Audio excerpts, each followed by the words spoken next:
এই বৈঠক থেকে মুখ্যমন্ত্রী মমতা বন্দ্যোপাধ্যায় নিজের সমস্ত দুর্নীতি থেকে, সমস্ত এই যে সরকারের দুর্নীতি হোক, এসএসসির দুর্নীতি হোক, সমস্ত কিছু থেকে হাত ঝেড়ে ফেলার চেষ্টা করেছিলেন বটে। ব্রাত্য বসু এসেও কিন্তু সেই সমস্ত তাদের যে ক্ষোভ, সেই প্রশমনের চেষ্টা করে গিয়েছেন। মুখ্যমন্ত্রী করেছেন, ব্রাত্য বসু করেছেন, কিন্তু দুই মন্ত্রী, মুখ্যমন্ত্রী এবং শিক্ষামন্ত্রী, দুজনের চেষ্টাই কার্যত ব্যর্থ হয়েছে।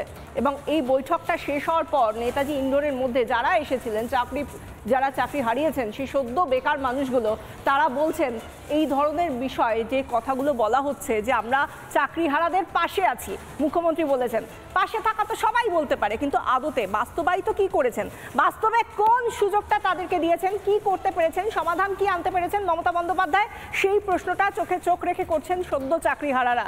তারা বলছেন কিভাবে পাশে আছেন দেখান মমতা, কি করলেন বলুন মমতা।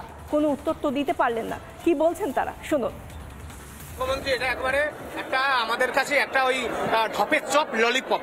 কেন? কারো চাকরি আমি যোগ্যদের পাশে আছি, এগুলো তো কমন কথা। কিভাবে পাশে আছে ককরা বুঝে গেছে তো, আইন তো সবার জন্য। মুখ্যমন্ত্রী এইসব সবাই দাঁড়িয়ে বললে হবে?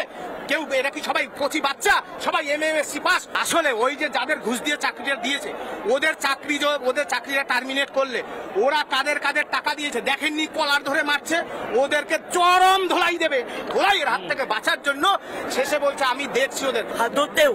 এই যে ভলেন্টিয়ারি সার্ভিস, এটা যদি সত্য হয় কথার খেলাফে, তাহলে আমরা করতে চাই না। ভলেন্টিয়ারি কোনো সুবিধা আমরা নিব না, কোনো কন্ট্রাকচুয়ালের সুবিধা আমরা নিতে চাই না। আমার ভুলের জন্য আমার এই অবস্থা হয়নি।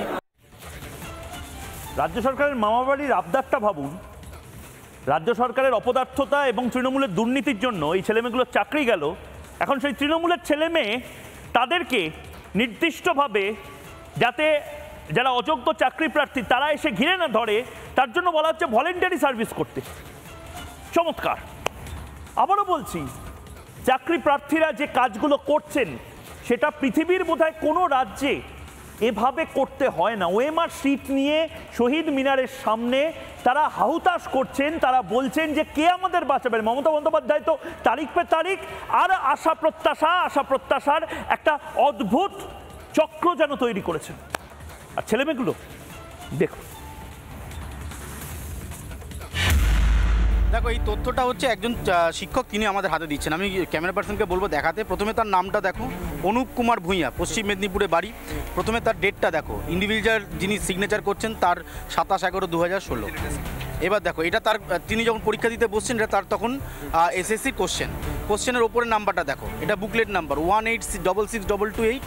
এবার একটা মজার জিনিস দেখো, এটা হচ্ছে ওএমআর শিট। এবার ওএমআর শিটের নাম্বারটা দেখো 186628। অর্থাৎ এই যে পরীক্ষার্থী তিনি যে ডেটাটা দিয়েছেন, এই ডেটাটা তো অরিজিনাল।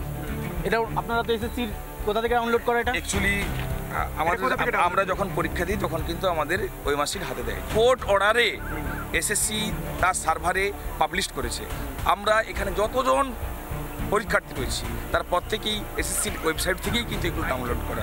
বড় বিষয় সেটা হচ্ছে এইটা যদি অভিজিৎ গাঙ্গুলি যেটা বলতে চাইছেন যে যোগ্য অযোগ্যকে বাছা সম্ভব, কিন্তু সদিচ্ছা নেই সরকারের। সরকারের এসএসসির যদি সদিচ্ছা থাকতো, এই যে ওএমআর শিটটাকে তারা পেয়েছেন, এই ওএমআর শিটটা তোরাই আপলোড করেছেন, এনারা তো পাবেন না, এনাদেরকে তো পরীক্ষার সময় দেওয়া হয় না।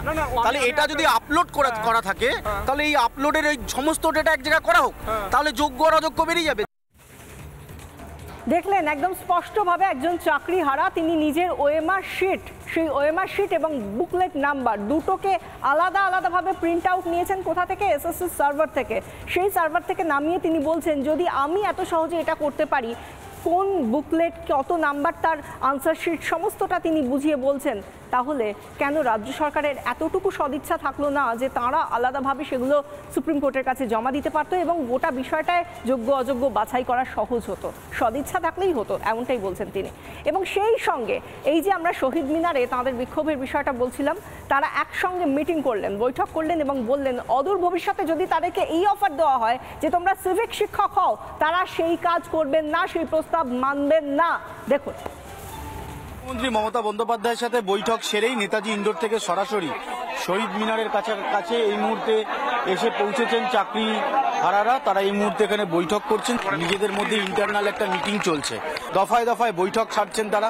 তাদের মূলত যেটা দাবি, তাদের যেটা যোগ্য, তারা যেভাবে মেরিট নিয়ে পাশ করেছেন এবং তারা যেভাবে চাকরি পেয়েছেন, সেখানে ভলেন্টিয়ারি হিসাবে তাদেরকে চাকরি দেওয়া নিঃসন্দেহে তাদের কাছে একটা যন্ত্রণার। সব প্রথম থেকে বলছিল যে যোগ্যদের পাশে আমরা আছি, কিন্তু একটা টাইমে তিনি বলেছিলেন যে ভলেন্টারি, এই ওয়ার্ডটা উনি উচ্চারণ করেছিলেন, যে সেটা আমরা একদমই মেনে নিতে পারছি না। আমরা কিন্তু 6 বছর চাকরি কমপ্লিট করে নিয়েছি। যে কেউকে, আপনাকেই বলা হলো মাধ্যমিকে আপনি যে নম্বরটা পেয়েছিলেন সেখানে মাধ্যমিকে আপনাকে আবার বসে সেই নম্বরটা পেতে হবে, আপনি পেয়ে দেখাতে পারবেন?